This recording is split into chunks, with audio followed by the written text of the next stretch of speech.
In Lavington, a big impressive house stood tall, covered in ivy. This house, with its grand architecture and imposing presence, was a relic of a bygone era.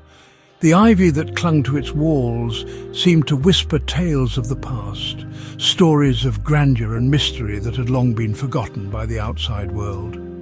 It was a place with dark corners and quiet secrets. Each room held a piece of history, a fragment of a story that had been lived and left behind. The dimly lit hallways seemed to stretch on forever, leading to rooms that had not seen light or life in years. The air was thick with the weight of untold stories and the echoes of footsteps long gone. The house held secrets, secrets that seemed to hang from the heavy curtains and hide in the shadows of the old oak tree in the garden.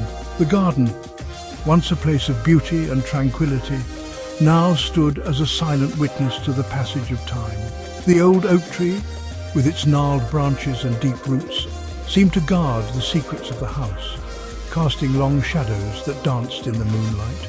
Inside, a family was trapped, not by real chains, but by problems they had created themselves. The walls of the house, once a sanctuary, now felt like a prison. The tension in the air was palpable, a constant reminder of the unspoken words and unresolved conflicts that plagued the family. Each member of the family carried their own burden, their own piece of the puzzle that had led to their current state of despair. The father, a man worn down by years of hard work and sadness, looked for comfort in the bottom of a whiskey glass. His once strong and determined spirit had been eroded by the relentless pressures of life. The whiskey, a temporary escape, offered him a brief respite from the harsh realities that awaited him each day. But with each sip, he sank deeper into a cycle of despair, unable to find a way out. His wife, Deborah, was like a dark storm cloud, making everyone around her unhappy. Her stern expression and harsh words created an atmosphere of fear and resentment. She had once been a beacon of hope and strength for the family, but over time the weight of her own disappointments had turned her into a source of constant tension. Her presence was a reminder of the dreams that had been lost and the happiness that had slipped away. Their children, young and full of silent pain, watched as their home, their safe place, fell apart around them. The innocence of their youth was overshadowed by the turmoil that surrounded them. They longed for the days when laughter filled the halls and love was abundant.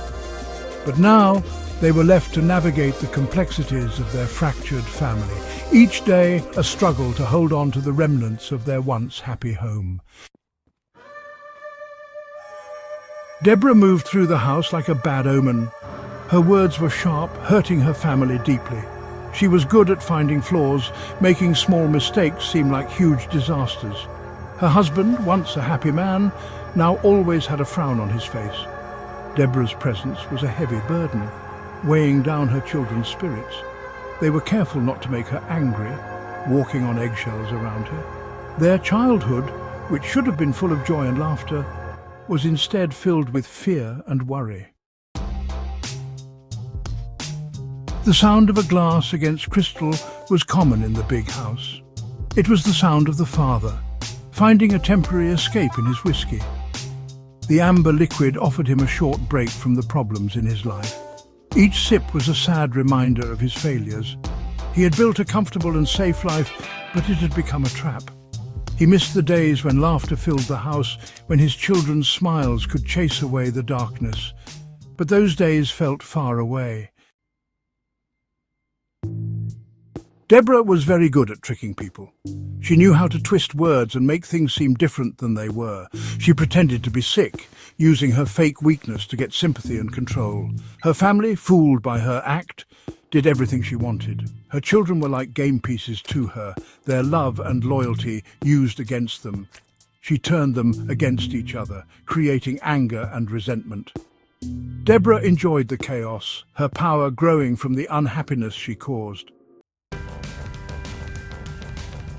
The once strong family ties had become weak, worn down by years of anger and fighting.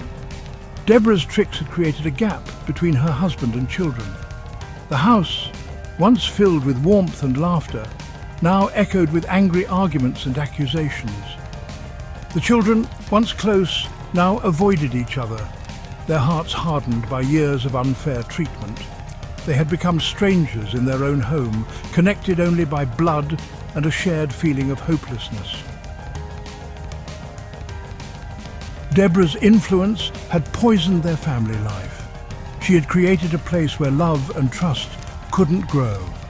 Her children grew up believing that happiness was something they couldn't have. Their childhood was filled with manipulation, lies, and sadness. Their father, lost in his drinking, couldn't stop the destruction. He had become like a ghost in his own home, his spirit crushed by Deborah's constant cruelty. The big house, once a symbol of their success, now felt like a jail. Section 7. Money troubles and whispers of magic. As Deborah's control over the family grew stronger, their money problems got worse. The family, once prosperous and well regarded in the community, found themselves struggling to make ends meet. Arguments over finances became a daily occurrence, with tension filling the air. The once harmonious household was now a battleground of accusations and blame. Deborah's influence seemed to cast a dark shadow over their lives, and the family's unity began to crumble under the weight of their financial strain.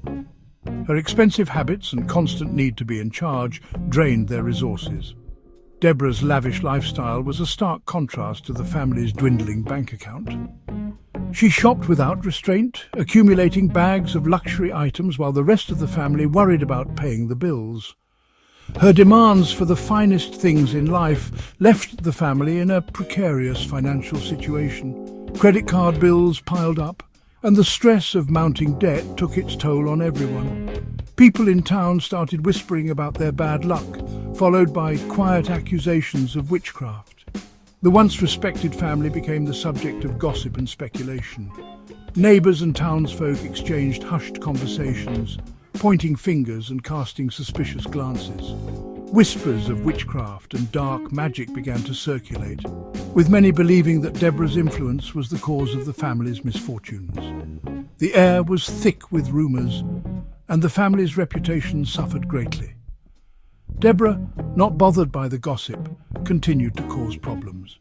She walked through the town with an air of indifference, seemingly unaffected by the suspicious looks and whispered accusations. Her confidence only fueled the rumours, as people wondered how she could remain so composed amidst the chaos. Deborah's actions continued to create turmoil, and her lack of concern for the family's plight only deepened the rift between her and the rest of the household. She seemed to enjoy their downfall, not caring about the suffering she caused. With a sly smile, Deborah watched as the family struggled to cope with their dire circumstances. The once proud family members were now a picture of distress, their faces etched with worry and despair. Deborah's apparent enjoyment of their misery was a cruel twist, and her lack of empathy only added to the family's suffering. The house, once a symbol of their success, now stood as a testament to their decline. The big house, once a symbol of their high status, became a reminder of how far they had fallen. The grand mansion, with its overgrown garden and peeling paint, was a stark contrast to its former glory. It stood as a haunting reminder of the family's lost wealth and status. The once elegant home, now in disrepair, mirrored the family's shattered dreams and broken bonds. The decline of the house was a physical manifestation of the family's downfall, a poignant symbol of their tragic story. Section 8. Silent cries for help. In the middle of all the chaos and sadness, the children's silent cries for help went unanswered. Their eyes, showing their pain, reflected the hurt and longing they felt inside. They wished for a life free from Deborah's control, a life where love and laughter could exist. But their voices were lost in the mess of their family's problems. They were trapped in a web of lies and manipulation, created by the one person who should have kept them safe.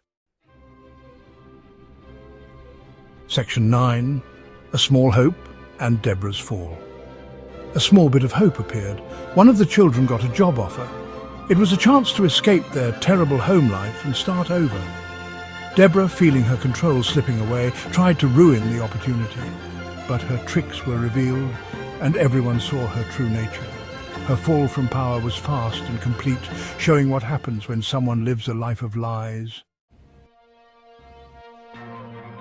Section 10. Lost chances and a certain end. This is the story of Deborah, a woman whose life was a series of missed opportunities and poor choices. In the end, Deborah's cleverness led to her own destruction. She often found herself staring out of windows, lost in thought, contemplating the decisions that brought her to this point. The broken mirror symbolized her fractured self-image, a reflection of the woman she had become. She'd wasted her chances to become a better person, choosing power and control over love and kindness. Her ambition isolated her, creating a rift between her and her family. Arguments became frequent, and the exchange of money and contracts became her primary focus, symbolizing the power she so desperately sought. Her story is a warning, a reminder that those who build their lives on lies and manipulation will always fall. The dark clouds gathering overhead were a metaphor for the impending doom she could not escape. As she walked down the desolate road, it became clear that her path was one of loneliness and regret. The big house, once a symbol of both their successes and their failures, stood empty, a silent reminder of the destructive power of unchecked greed and the lasting strength of the human spirit.